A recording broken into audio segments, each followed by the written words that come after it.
Welcome to your monthly reading. So this reading is for the month of November. Love reading for the month of November for the Aries people. So Aries, hindi lahat ng Aries maka-resonate sa reading na to. So takes what resonates and leave the rest.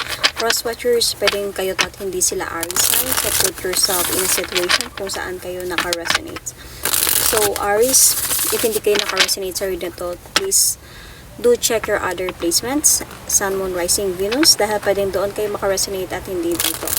Okay, so pwedeng makontinue doon yung reading nyo from here to there or from there to here or continuation.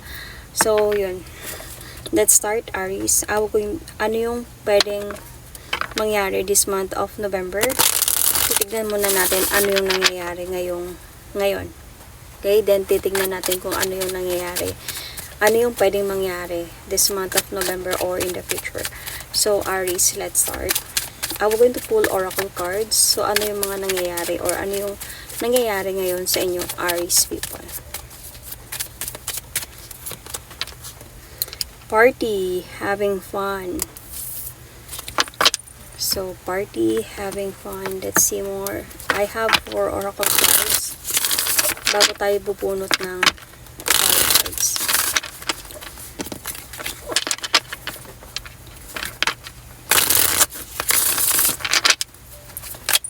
So, we're going to pull another oracle cards. Trust, divine time. So, party, trust, divine time or divine timing. Let's see. You might be an introvert kind of Aries. I know, extrovert, sorry. Extrovert who loves to party. So, narcissist. Someone is too full of themselves. Narcissist.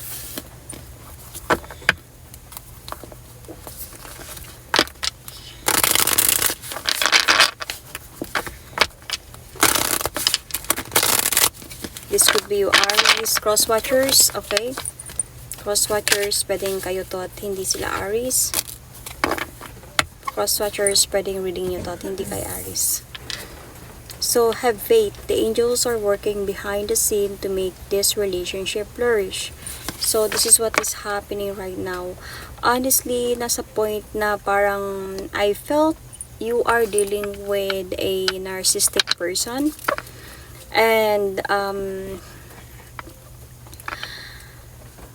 And I can see here that you are just trusting the timing na ano man yung pwedeng, you are just having like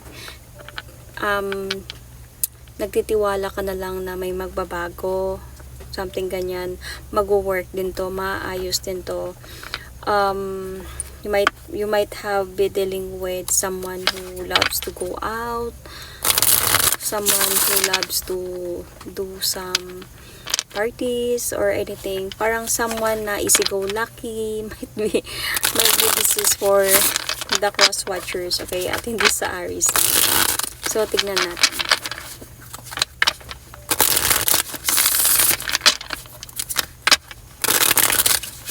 Aries.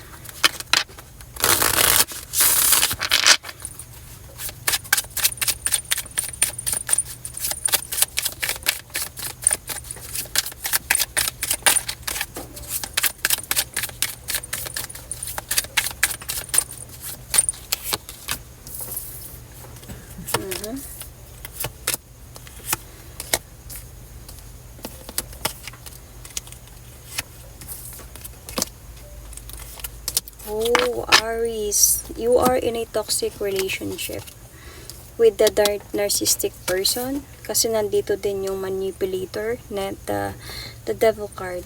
So, honestly, Aries, you are already not sure about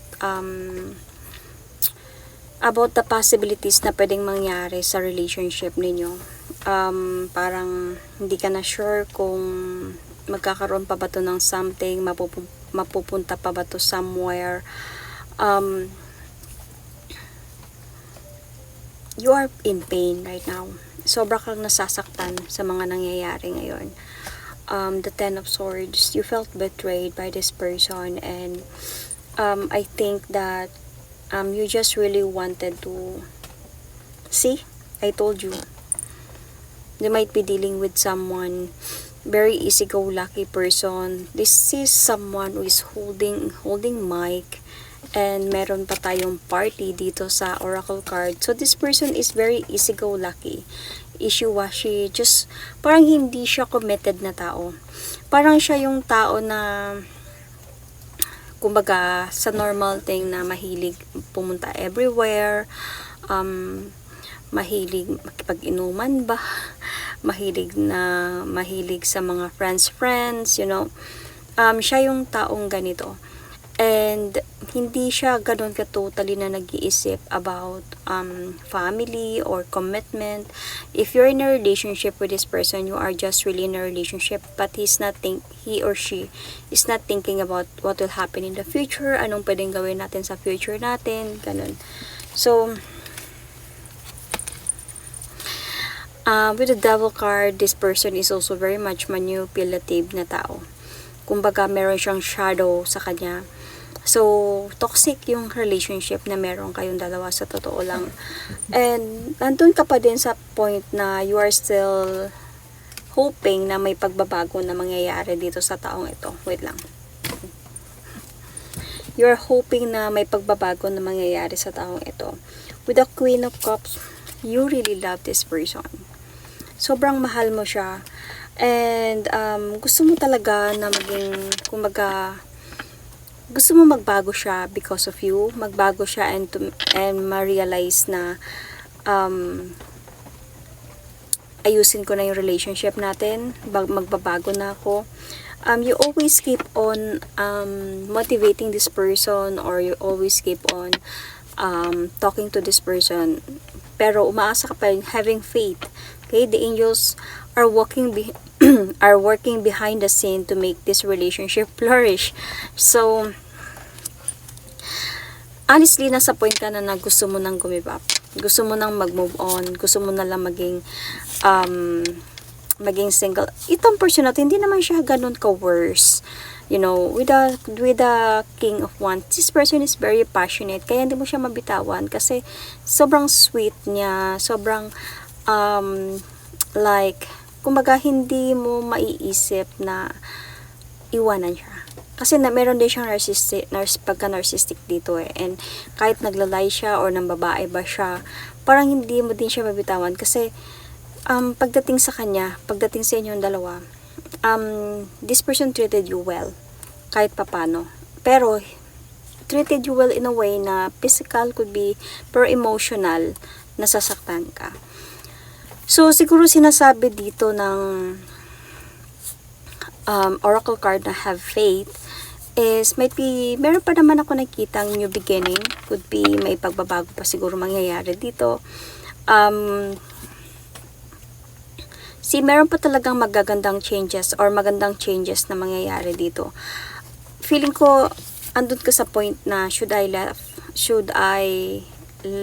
left this person na, or should I still keep on holding on, trust the process, trust the divine timing, have faith na magbago pa to. Kasi hindi ka pa sure eh.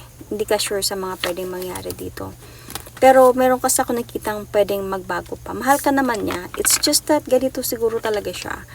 Na pagkatao, ganito siguro yung personality niya. Might be you are a cross-watcher and dealing with the fire sign, or you might be same fire signs, okay? So, ano yung pwedeng mangyari this month of November? So, let's see for the oracle card first. So, ano yung pwedeng mangyari this month of November?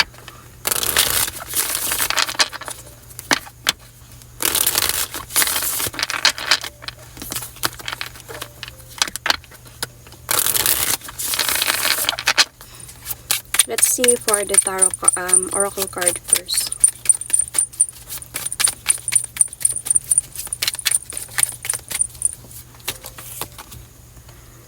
Fated meeting, important connection. So baka you will going to ask this person to go out and talk about the situation na talaga. Kasi you really want talaga na to talk to this person, like heart to heart talk, siguro masinsina na pag-uusap talaga.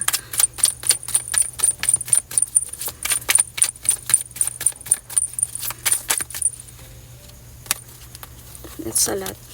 I only want one spirit guides. Thank you. Family, home. Ay, sorry. Family, home, commitment. Ano to?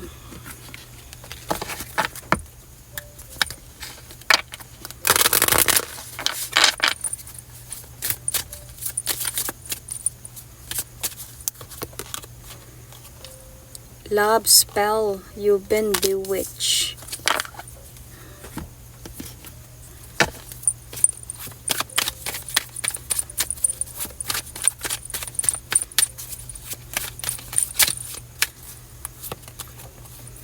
Take the leap of faith. Only when you're willing to step out of your comfort zone will you reap great rewards. So, might be may kilalaman dito yung power of the spell. Sa situation na to, bakit hindi ka makabitaw-bitaw? Or baka pwedeng ito yung pwedeng gawin niya sa'yo para hindi ka lang bumitaw. Like what happened to me in the past. Anyway, tignan natin. Fated meeting, family, home, commitment, take the leap of faith, love spell, narcissist, toxic situation.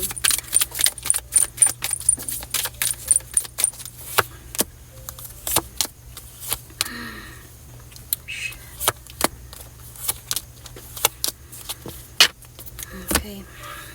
Justice. So, Knight of Pentacles. I can see here that family, baka mabuntis ka nito this month of November. Because the Empress card is here with the family commitment. Home might be pwedeng this month of November majijontis ka or makakajontis ka. Because there is a family here even with the Ten of Pentacles.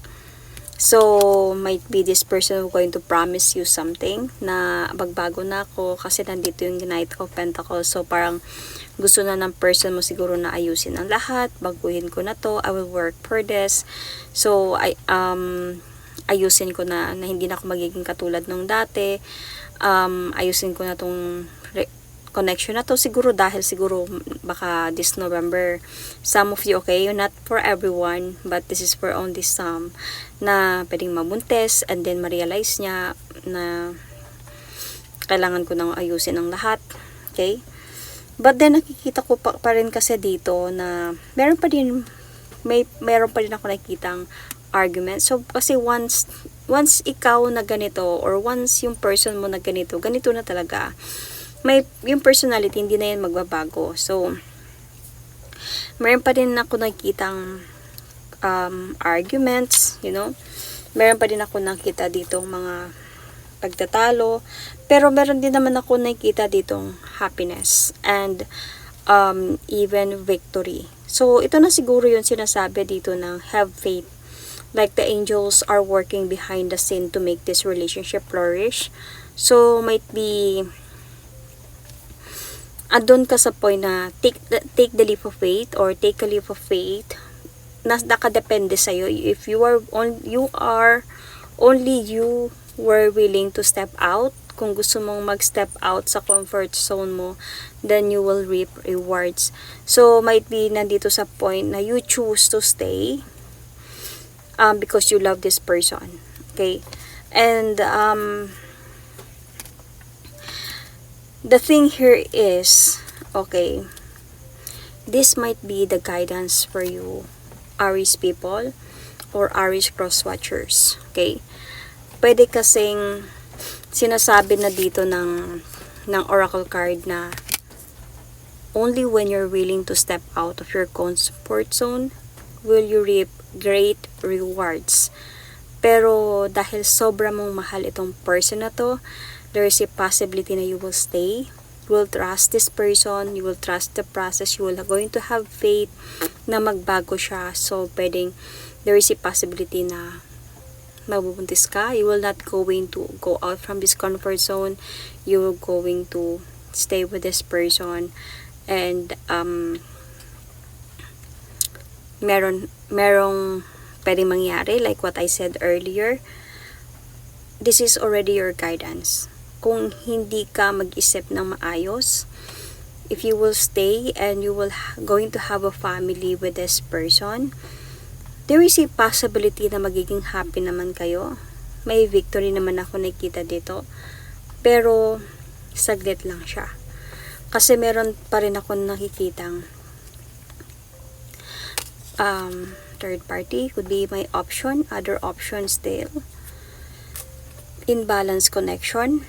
And with the 5 of Cups, baka pagsisihan mo yung decision mo.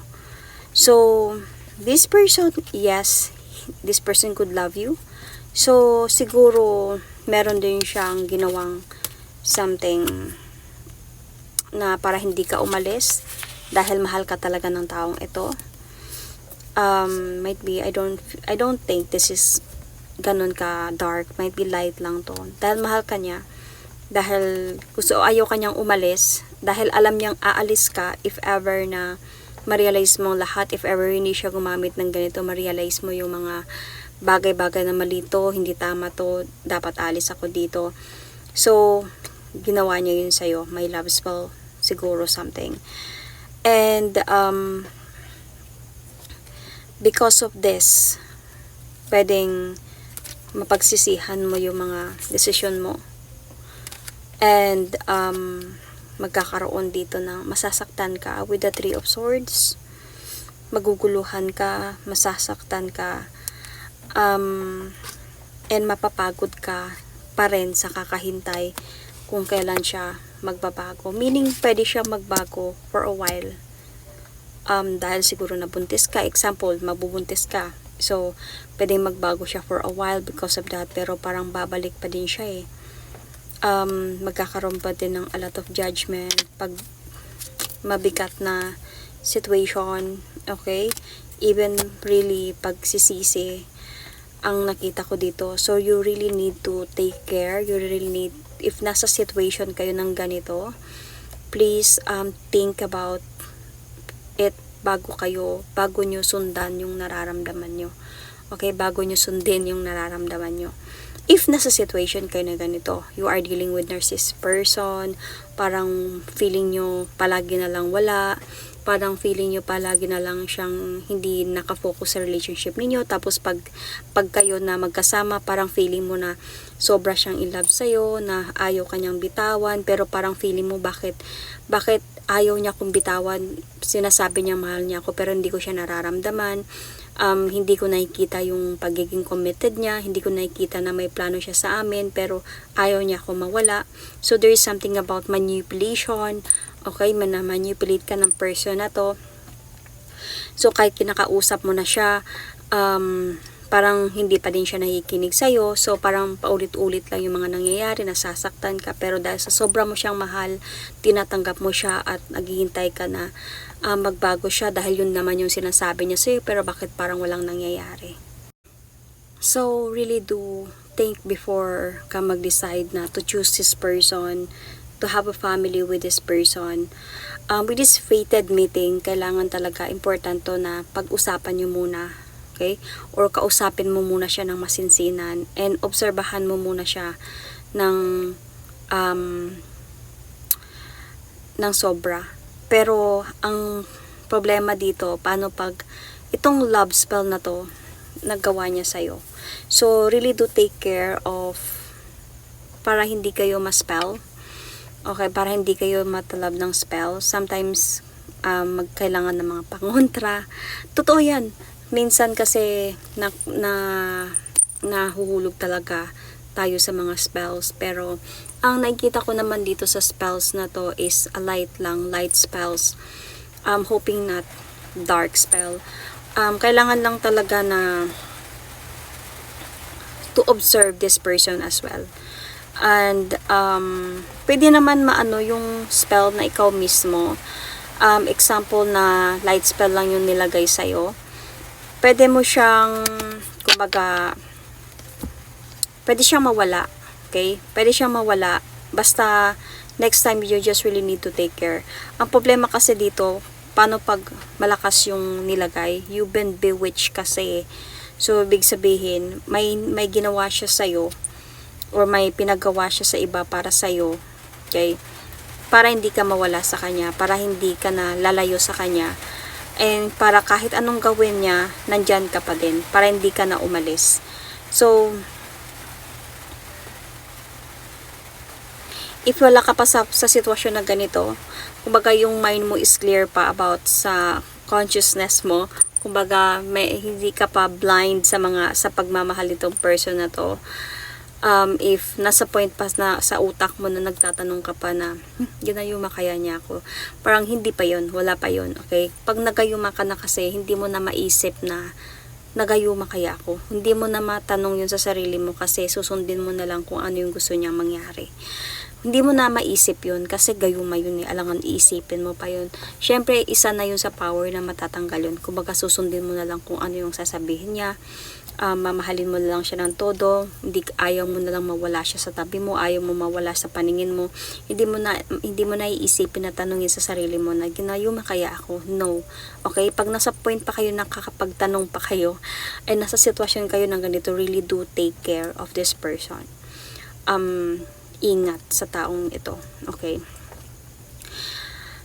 kasi there is a possibility na pwedeng gawin niya to sa'yo and magiging huli na ang lahat. Okay, so except lang kung magsisi siya, masasabi niya to sa'yo at aamin siya sa'yo, so pwedeng mag-break yung spell na yun. Pero paano pag hindi? Yun yung problema. Paano pag hindi? So just take your Aries, Sun, Moon, Rising, Venus, or Cross Watcher ng Aries, Sun, Moon. Kasi nandito din si nandito yung Ten of Swords, nandito yung Devil card. So, nandito yung Devil Doer, Devil with the Love Spell, nandito yung Ten of Swords. Ibig sabihin, itong Ten of Swords, lately, okay, ngayon, wala pa, hindi pa, ngayon pa lang sa mga nangyayari ngayon, nasasaktan ka na. Pero paulit-ulit na siya. So, there is a possibility na kumbaga, ma-wake up ka sa mga nangyayari. So, if mapapansin niya yun sa'yo, baka may gagawin siya para hindi ka mawala. So, para hindi mo siya iiwan. Kasi, pag narcissistic to, pwedeng something na ganun yung gagawin niya. Para hindi mo lang siya iwan, para nandyan ka lang palagi sa kanya, gagawin niya to sa'yo. Gagayumahin ka niya para hindi ka mawala. And magpa-promise siya sa'yo ng happiness. Mahal ka naman kasi niya, pero in a way na yung pagmamahal niya is sakim. So, yun, just really do take care. Hope hindi pa huli to. Makakaano pa kayo ng, makokontrol nyo pa yung spell na yon. Pwedeng magsuot kayo ng mga, pwedeng you will ask advice sa mga marunong about that, ano yung mga pangontra, ano yung para hindi ka hindi ka tatalaban, something.